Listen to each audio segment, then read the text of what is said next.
don't want to touch anything anymore. More women's clothes. Button-down shirt. There is a dry riverbed that runs behind a house in Tucson, Arizona.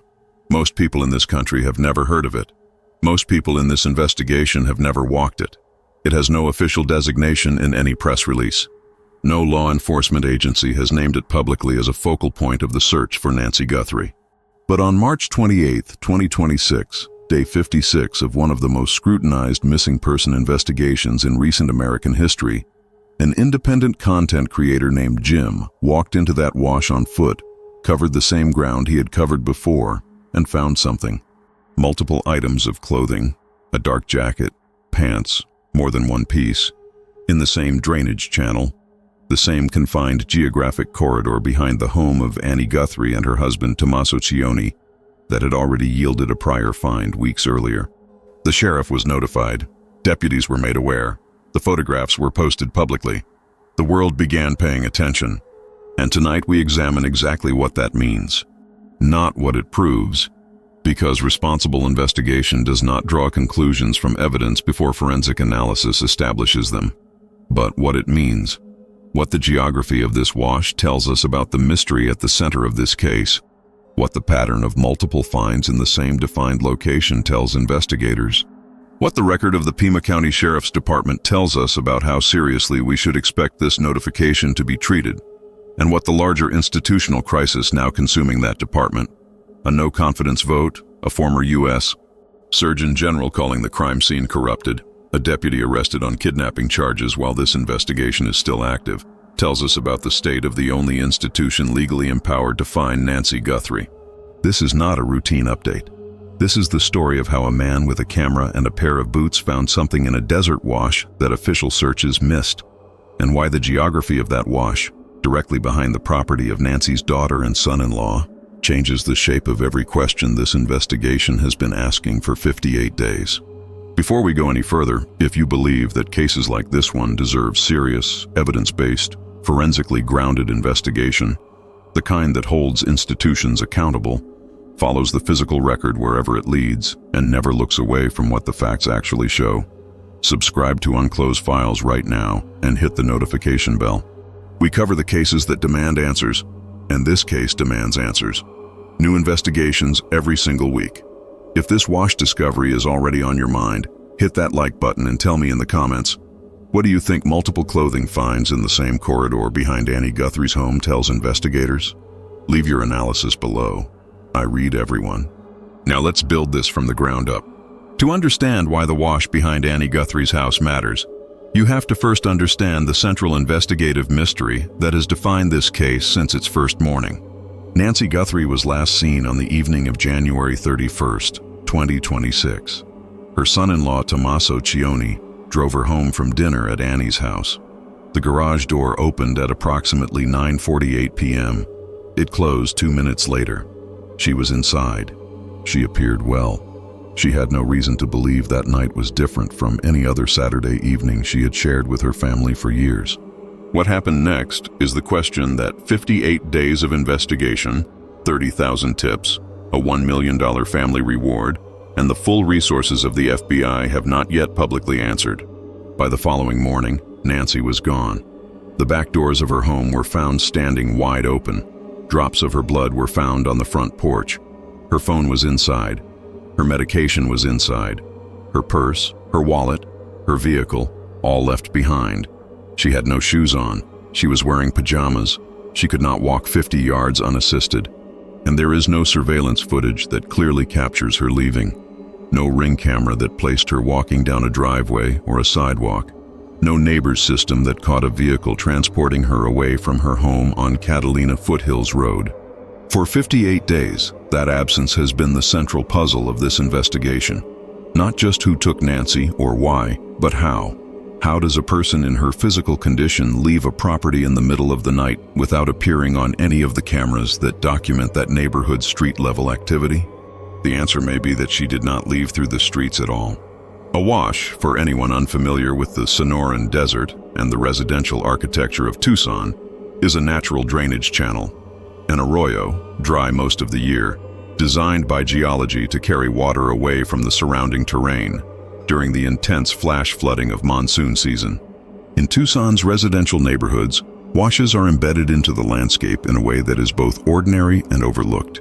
They cut through backyards, run beneath road bridges, and wind between properties in ways that streets and sidewalks do not. They are part of the desert landscape that neighborhoods were built around, not through. And they are almost entirely invisible to the surveillance systems that line residential streets and front entrances. No ring camera covers a wash. No doorbell camera points into a drainage channel. No street light illuminates the channel bottom at 2 in the morning. No road carries tire tracks or footprints. No pavement records a silhouette passing through. A wash is, in the geography of residential Tucson, a corridor that disappears from the evidentiary record almost as soon as you enter it. The wash that runs behind Annie Guthrie's house provides exactly that, a potential route of movement away from Annie's property, away from the street-level cameras, away from the surveillance architecture that has documented so much of this case, into terrain that the investigation has never publicly declared it has fully searched. And that wash, on March 28, 2026, produced something that the investigation cannot ignore. Who is exploring with Jim? Before we examine what was found, you need to understand who found it. Because Jim is not a curiosity seeker. He is not someone stumbling around with a camera and no methodology. Exploring with Jim is an independent content creator who has been conducting systematic grid searches in the greater Tucson area since this case broke in early February. He carries no badge. He holds no official investigative role. What he has is a camera, a pair of boots, patience, and the discipline to go back to the same terrain multiple times, because he understands something that institutional searches sometimes lose sight of. The desert changes.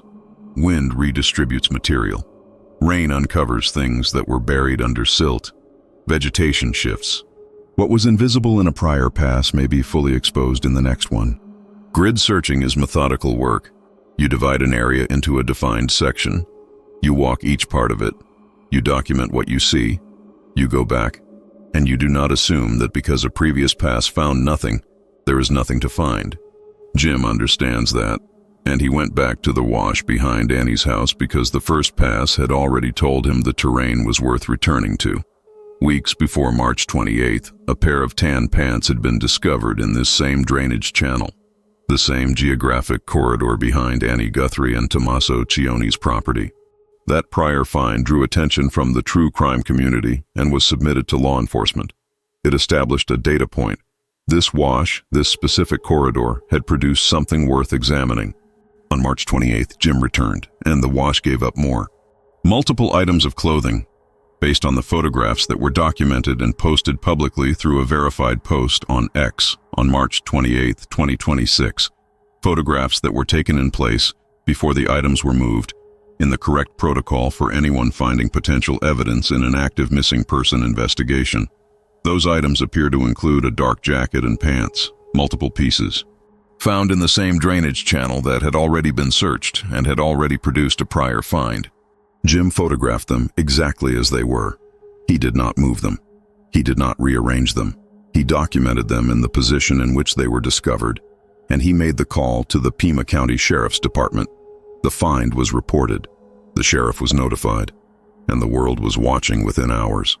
Let me be precise about what is confirmed and what is not, because precision matters in a case where misinformation and speculation move faster than factual reporting. What is confirmed? The items were found. The find was documented photographically. The photographs show multiple clothing items in the wash behind Annie Guthrie's property. The sheriff was notified. Those are facts supported by documented, publicly available sources. What is not confirmed? Whether these items have any connection to Nancy Guthrie or to the events of January 31st and February 1st, 2026. That connection has not been established by the Pima County Sheriff's Department, by the FBI, or by any forensic authority. Establishing it requires physical collection of the items, laboratory analysis, potential DNA or fiber testing, and an official determination. We do not have any of that. What we have is a location, a photographic record, a pattern, and a notification to the sheriff. That is enough, more than enough, to take seriously. It is not a conclusion. And responsible investigation does not treat finds as conclusions before science has spoken. but the pattern. The pattern is what demands attention. In a missing person investigation, particularly one where the physical route of departure has never been confirmed, the clustering of physical evidence in a defined geographic location is one of the most significant signals investigators watch for. Not because a single find proves anything. A single item of clothing in a desert wash can be explained. It blew there. It was deposited by a monsoon system 3 seasons ago. It belongs to someone who passed through on a trail. A single find, standing alone, is a data point worth checking and not much more.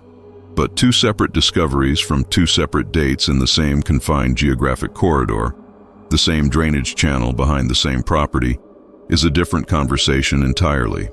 In investigative terms, clustering asks a question that investigators are trained to take seriously. Do these finds share a common origin point? And if they do, what is that origin point? The investigative logic that former FBI analysts have applied in comparable cases is precise on this point. When you find physical evidence in a location, you do not just analyze the item. You analyze the location. You ask how the item got there. You trace the most probable path backward from the discovery point to the origin.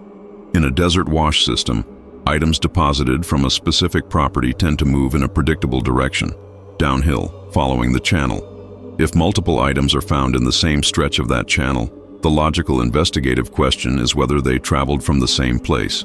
The wash behind Annie Guthrie's house runs off her property. The finds are in that wash. The investigative logic of working backward from a cluster of finds in a drainage channel that originates at a specific address points consistently toward that address as the area requiring the most focused forensic attention. That is not an accusation. That is a geographic and investigative fact. It is the direction the evidence is pointing, and in a case that has spent 58 days without a confirmed crime scene, a confirmed route of movement, or a publicly identified suspect, a direction is significant.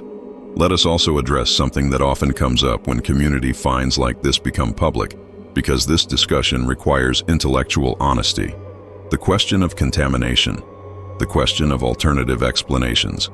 Could the clothing found in this wash have been there for months or years and have absolutely nothing to do with Nancy Guthrie? Yes, that is always a possibility in open outdoor terrain. Desert washes in Tucson accumulate debris across seasons, across years. People walk through them. Homeless individuals shelter in them. Monsoon systems deposit material from significant distances upstream. A jacket in a desert wash is not on its own evidence of anything except that someone's jacket ended up in a desert wash. That is exactly why forensic testing exists. The purpose of collecting an item from an outdoor environment and submitting it to a laboratory is not to arrive at a predetermined conclusion. It is to let the science speak, to determine whether the item carries trace evidence, fibers, DNA, biological material, that connects it to a specific person, a specific time, or a specific event. The question of whether something matters forensically is answered by science, not by proximity or intuition. But here is what proximity does tell us. It tells investigators where to direct their resources. It tells a search operation where the terrain is worth covering with forensic attention rather than simply with boots. And a wash that has now produced multiple clothing finds on multiple dates in a defined corridor directly adjacent to a property that sits at the geographic center of this investigation is a location that demands that forensic attention, not because the finds are conclusively evidence, but because the pattern warrants the work to find out. The community analysis that followed the March 28th discovery was not idle speculation. People following this case pulled maps. They located the prior pants find relative to the jacket and additional pants from March 28th and calculated the distances. They examined the photographs for identifying features, labels, construction, state of weathering. They cross-referenced the geography with everything that has been theorized about movement from the properties in question.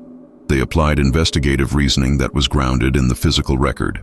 One dimension of that community analysis deserves specific attention here. Former FBI agents who have commented publicly on patterns of evidence in nobody homicide cases, cases where there is no confirmed body, no confirmed crime scene, and no confirmed route of movement, have been consistent on one methodological point. You build the case backward from physical evidence. You find an item, You determine its most probable origin, and you trace the path from there. Multiple items in the same channel, from the same general direction, on 2 different dates, is the kind of clustering that gives investigators a starting point for that backward trace. It is not the answer, it is the direction. And in a case that has spent 58 days without a direction that the physical evidence has confirmed, a direction is significant. It is what the investigation needs. And it came not from a press conference or an official search operation. It came from Jim, in a wash with a camera, going back to terrain that he had already covered because he knew the desert changes. There is one more layer to the geography of this wash that demands examination, and it connects directly to the investigative questions about who knew what and when. The last confirmed sighting of Nancy Guthrie is from the evening of January 31st, 2026.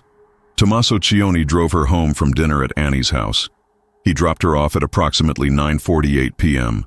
The garage door closed at 9:50 p.m. That is the last confirmed moment. Everything that happened after, whatever events unfolded in the hours before the doorbell camera disconnected at 1:47 a.m. The following morning is the mystery. But the geography of Annie Guthrie's home and its relationship to both Nancy's home and to the wash is worth mapping precisely. Annie's house is where Nancy spent her last confirmed evening. It is the property from which Tomasso drove Nancy home. It is the property that the FBI visited on February 4th, with agents arriving to support the investigation as the family responded to a ransom demand deemed potentially credible. And it is the property whose backyard feeds directly into the drainage channel that has now produced multiple clothing finds. The proximity of these facts is not an accusation. Every member of the Guthrie family, including Annie and Tommaso, was publicly cleared by Sheriff Nanos early in the investigation. The sheriff stated directly that the family had been cleared as possible suspects and described them as victims, plain and simple. That determination stands as a matter of official record. But the geography stands as well. The wash is behind Annie's house. The finds are in that wash. And in an investigation where the route by which Nancy left, or was moved, has never been confirmed, the physical terrain adjacent to the last known location of the evening has to be part of the investigative picture. Not as an accusation, as geography. As the physical record of a location that evidence is now pointing toward for the second time. Retired FBI Special Agent Steve Moore, who has spoken publicly about the investigative methodology in nobody missing person cases, has addressed the technique of working backward from physical evidence to establish a route. You find an item. You ask how it got there. You trace the most probable path backward from discovery point to origin point, factoring in the terrain, the conditions, the timing, and the likelihood of various deposit mechanisms.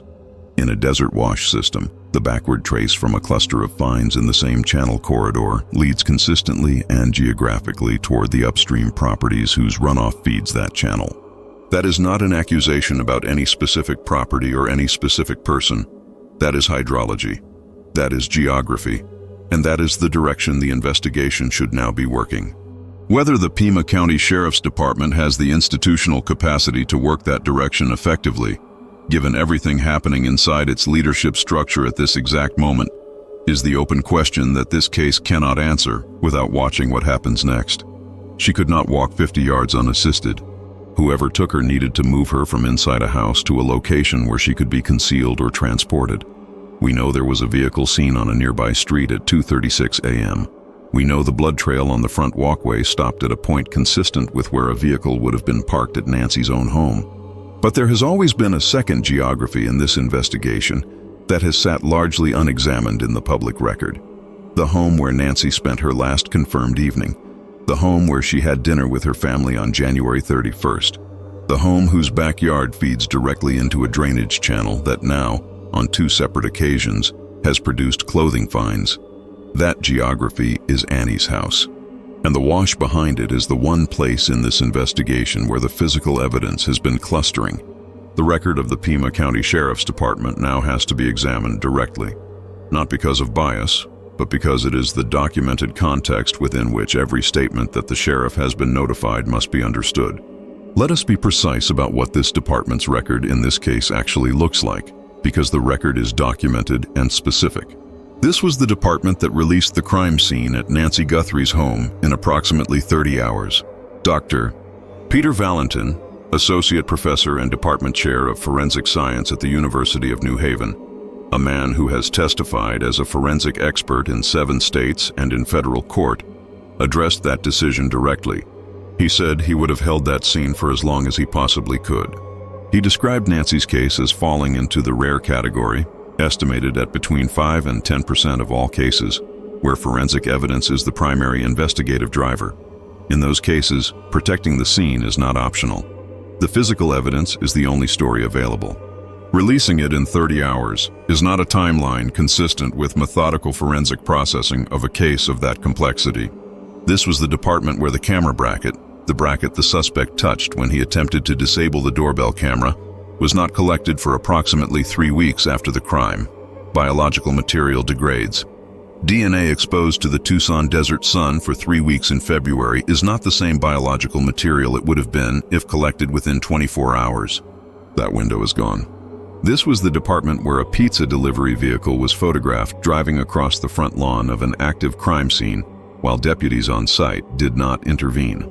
Dr. Richard Carmona, former U.S. Surgeon General, former Pima County Sheriff's deputy with 30 years of service, former SWAT team leader, addressed that footage directly. His framing was a courtroom framing. Any defense attorney will use that. Once contaminated, the integrity of every piece of evidence collected at that scene is a question a lawyer can raise. You had people delivering food to an active crime scene. How do we know what's real evidence and what's contamination? His conclusion: you cannot reconstitute a crime scene. Once it has been corrupted, that's the end of it. This is the same department whose current sheriff, when asked about holding the scene, acknowledged in early media appearances that he would have held it longer, and then, weeks later, said publicly that he had no regrets about how his team handled the scene. The position changed. The forensic reality did not. The community that has been tracking this case since February 1st knows this record. The community has been accounting for this record in every assessment of how information is handled when it is submitted to this department. And the March 28th Wash discovery is being received by this community through that lens. A find has been made, the sheriff has been notified, and the question of what happens next carries all of this history with it, which represents more than 300 sworn deputies, the people who work under Sheriff Chris Nanos every day, passed a unanimous no-confidence vote and called for his immediate resignation. Of those who voted, 241 cast their vote for no confidence and resignation.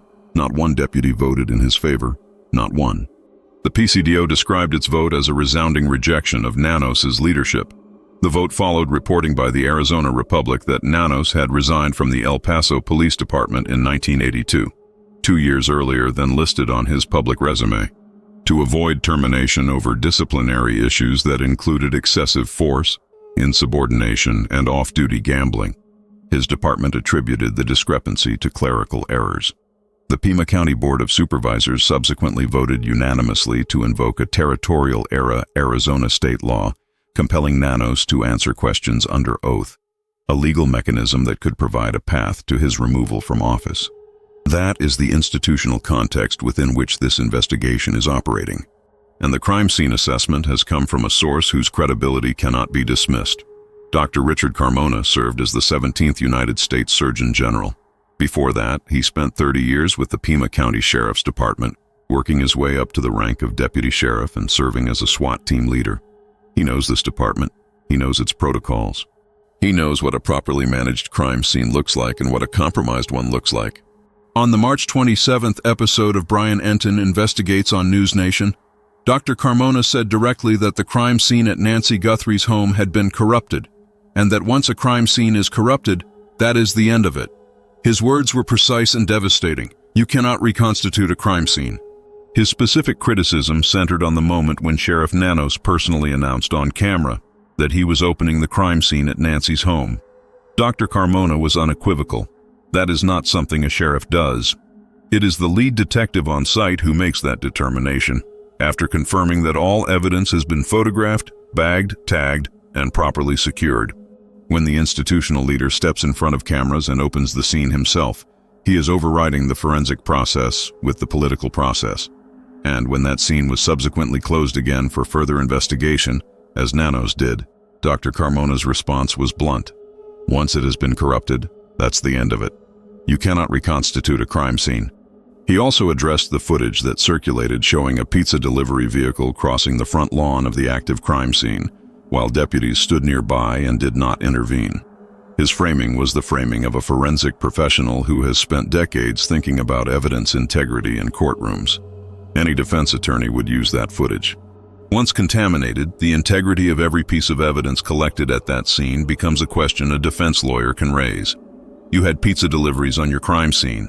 How do we know what's real evidence and what isn't? The answer, in court, is that you may not be able to prove it conclusively. This is the institutional record of the agency that has been notified about the wash discovery. This is the context in which that notification means something different than it would if this were a department with an intact chain of command, an uncontested leadership, and a clean forensic record. And there is one more development that sits on top of all of this, and it demands to be addressed directly.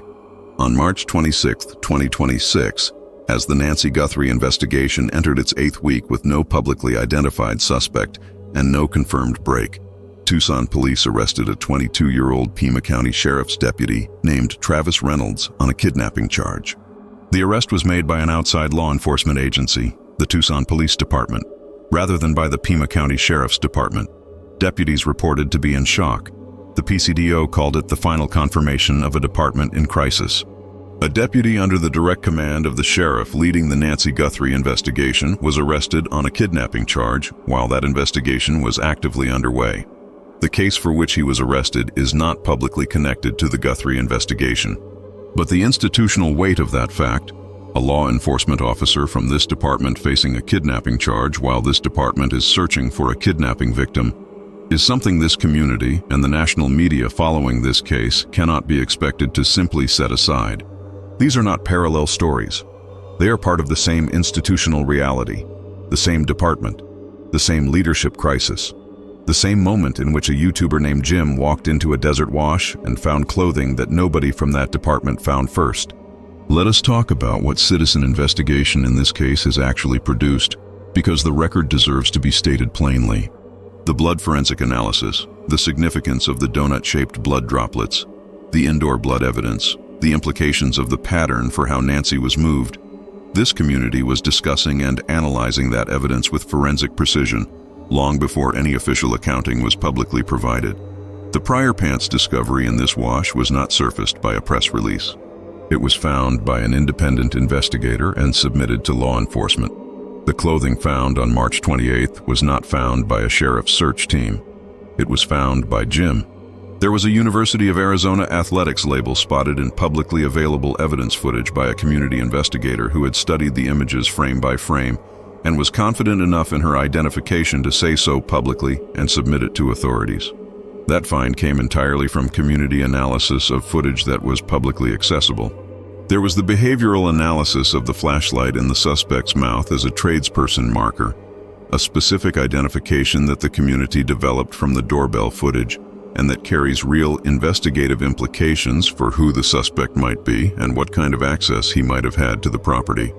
Every significant thread that this investigation has surfaced beyond what official press releases disclosed has had community fingerprints on it, not because the community is better resourced than the FBI, but because the community is watching, analyzing, and committed to staying in this case for as long as it takes. And Jim exemplifies that commitment. He went back to that wash because the first find told him the terrain was worth returning to. He was right. The question now is whether the institution that was notified will treat his find with the seriousness that a second clustering of physical evidence in the same defined location demands. Let us also examine what Savannah Guthrie's first public interview since her mother's disappearance tells us about the trajectory of this case, because several things she said in that interview connect directly to the geography we are discussing tonight. Savannah returned to the Today Show on March 25th, for the first time since February 1st. She sat down with Hoda Kotb before an interview that the nation had been waiting for since the day Nancy disappeared, and she said things that carry specific investigative weight. She said investigators had stood over her mother's bed. That is a precise physical detail. Investigators do not stand over a bed without a reason. Standing over a specific piece of furniture in a specific room means examining something about that space. The sheets, the position of the bedding, the nightstand, the floor adjacent to it. It is the behavior of investigators who believe that the room where Nancy was sleeping is forensically significant. What they were looking for there, and what they found, has not been publicly disclosed. But that detail, investigators standing over the bed, tells us that the bedroom in Nancy's home was examined as an active component of the forensic picture, even if no visible blood evidence was found there. She confirmed that Nancy was taken in her pajamas. No shoes, no medication.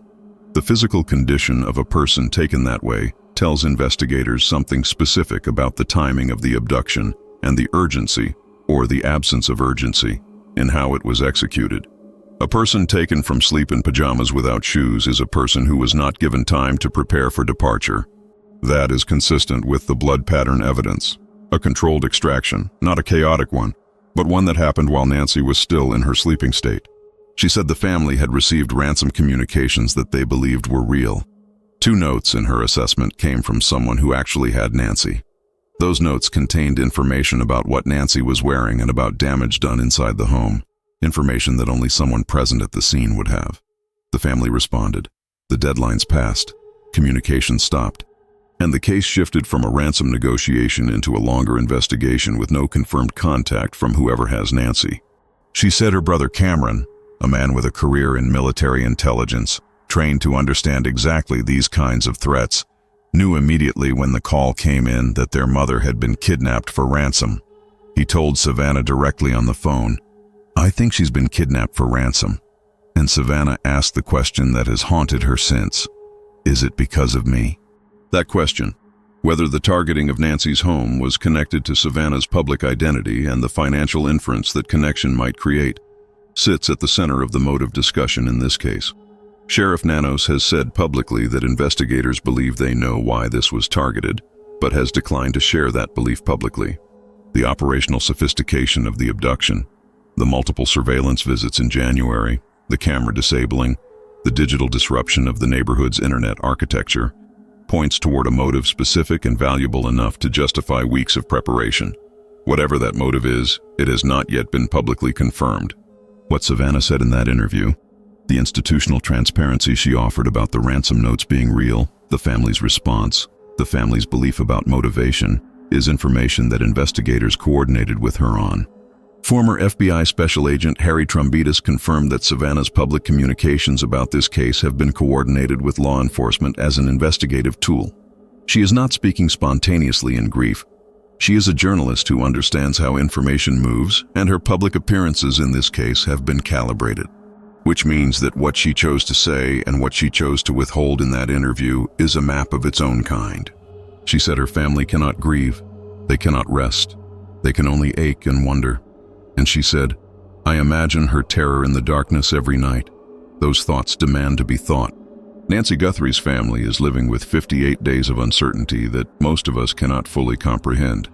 And the wash behind Annie's house, the terrain that the community found, that Jim documented, that the sheriff was notified about, is one more piece of the physical puzzle that the investigation owes them an answer on.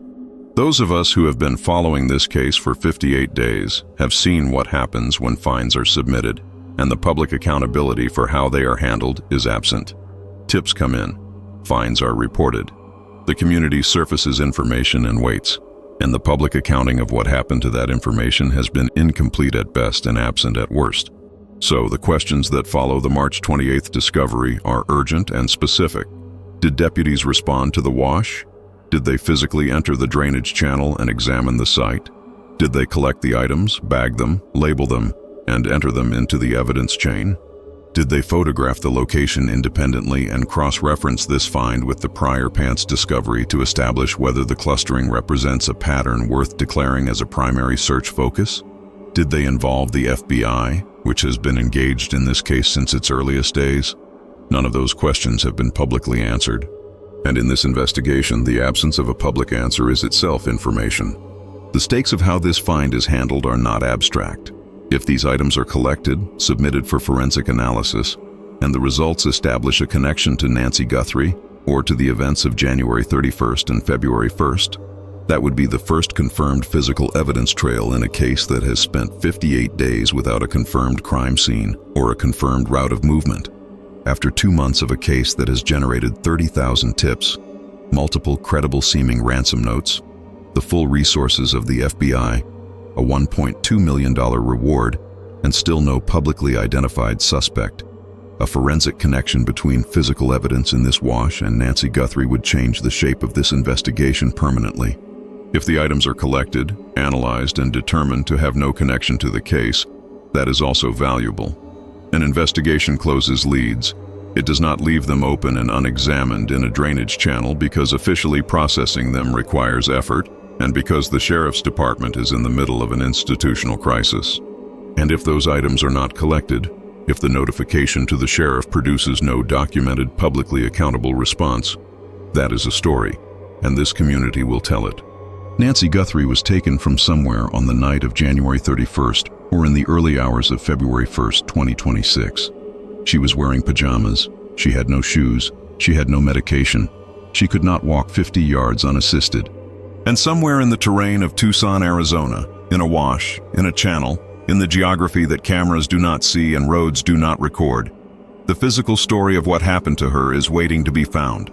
Jim found something in that wash on March 28th. He did it without a badge, without a budget, without institutional resources, and without the authority to compel anyone to take him seriously. He went back to the same ground twice because the evidence told him it was worth going back to. And he was right again. The sheriff has been notified. What happens next is not in Jim's hands. It is not in this community's hands. It is in the hands of an institution that has just survived a unanimous no-confidence vote from its own deputies, heard a former U.S. Surgeon General call its crime scene corrupted on national television and watched one of its own officers arrested on a kidnapping charge in the middle of this investigation. That institution has been notified. The community is watching, and Nancy Guthrie is not forgotten. She is a woman who raised 3 children in this community, who lived independently and with dignity for more than 5 decades in Tucson, who went to dinner with her family on a January Saturday evening, the way she had done countless times before. She did not ask for any of this, and she deserves an investigation that is as serious, as methodical, and as forensically rigorous as the evidence her case demands. If you have any information about the disappearance of Nancy Guthrie, if you were in the Catalina Foothills neighborhood, or near Annie Guthrie's home, or anywhere in the greater Tucson area in the late evening of January 31st or the early hours of February 1st, 2026, and you saw or heard something that didn't fit, the FBI needs to hear from you. The tip line is 1-800-CALL-FBI. Tips are completely anonymous. The family reward of $1 million remains active, and every detail, however small it seems, may be the piece that finally tells us where Nancy is. If this investigation reached you, if it brought this case into focus in a way that matters, subscribe to Unclosed Files. Hit the notification bell. We follow the evidence wherever it leads. New documentary investigations every single week. We do not look away from what the physical record shows, and we do not stop until the full picture is revealed. This documentary was produced for informational and educational purposes, based entirely on publicly available sources including documented social media posts, verified mainstream media reports, and on-the-record statements from named credentialed sources. All information is current as of the date of recording. No individual has been named or implied as a suspect in the disappearance of Nancy Guthrie. All community observations referenced in this video are explicitly characterized as unconfirmed throughout. This channel has no affiliation with the Guthrie family, the Pima County Sheriff's Department, the FBI, or any law enforcement agency. If you have information related to this case, please contact the Pima County Sheriff's Department tip line or the FBI directly at 1-800-CALL-FBI or tips.fbi.gov. Nancy Guthrie deserves to come home. Her family deserves answers. And the wash behind that house in Tucson deserves a forensic response that matches the seriousness of what has been found in it.